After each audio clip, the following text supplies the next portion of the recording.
That contract, though, came with a handshake, and then I broke my neck in Columbia, South Carolina. So April 1998, I do a handshake deal, and then I break my neck. And then Eric, I call Eric. Eric calls me in the hospital. He goes, "You're probably not worried about this, but your deal is still good with me." And I go, "Back up. I am worried." I go, "I got a broke neck laying in a hospital. I haven't had the surgery yet. I'm in a hospital bed with a broke neck." I said, "I got a handshake, $2 million deal on the table, $1.5 million deal." I go, "This is a big deal. You could just say no." He goes, "Mark, like I said, your deal is now." And I was like, "Please." So he curries it to me, contracted about this thick. Now in this contract, biggest contract I ever had, so it's biggest money. I had first class ticketing. I had my hotels paid for and rental cars paid for. This is the back daddy deal, man. And only a handful of guys got the first class ticketing, and only a handful of guys got the first class ticketing and rental cars and hotel. I mean, a handful. And I was in there, man. So it was a big deal. Very grateful for it. But that last contract was a big one. But what happened here, I could have never saw coming. I could have never fixed it. There is a small regret to it. That day, I was so thankful that Eric did what he was supposed to do. He took the handshake deal, the 3-year deal we promised, first class ticketing, hotels, rental cars. So me being the professional I am, I didn't go through the contract and chew up things and no, I don't want that, and I don't want this in my contract, and I don't want that in there. I played a fair game with Eric.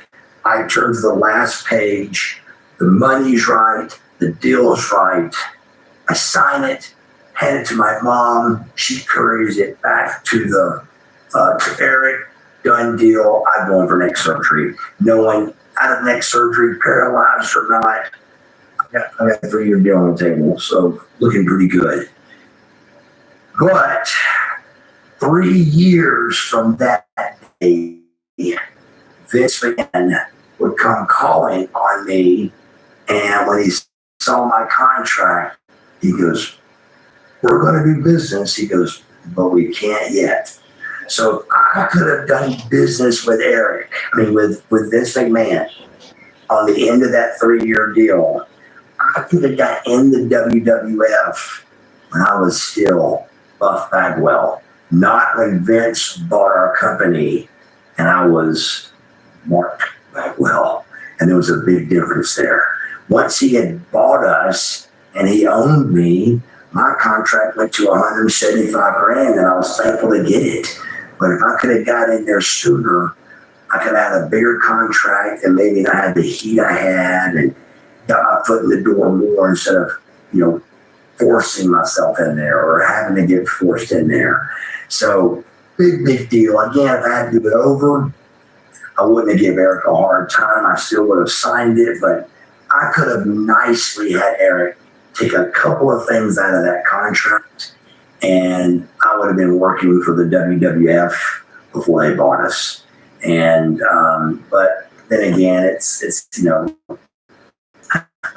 will happen. But just glad to have a great 10-year career. $3,150,000 in contract money.